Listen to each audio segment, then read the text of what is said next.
அன்பு மக்கள் அனைவருக்கும் இனிய ஆடிப்பெருக்கு தின நல்வாழ்த்துக்கள்ங்க.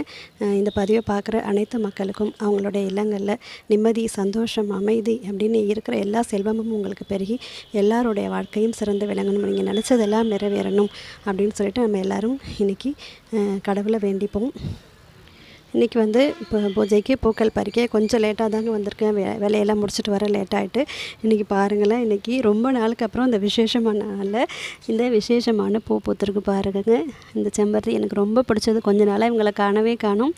இப்போ வந்து பூத்திருக்காங்க. இன்னும் அதிகம் மொட்டைகள்னு வச்சு இவங்களும் ரெடி ஆகிட்டாங்க. இனி தினம் நிறைய பூப்பாங்க. இது இல்லாமல் இன்னமும் நிறைய மலர்களும் இருக்குங்க. இப்படியே ஓவராலாக காமிக்கிறேன் பாருங்கள். நிறைய பூக்கள் இருக்குது. நம்ம பூஜைக்கும் பறிக்கலாம். நம்ம இன்றைக்கி எடுத்துகிட்டு போயிட்டு கொஞ்சம் பூக்களை காவேரி, எல்லாருமே அதுமாரி செய்யுங்க. நம்ம மங்கள பொருள்களை காவேரி ஆற்றுல தண்ணியில் விடுவாங்க. அது மாதிரி செய்யலாம். அந்த பூக்களையும் நான் அதுக்கு பயன்படுத்த போகிறேன். நன்றி, வணக்கம்.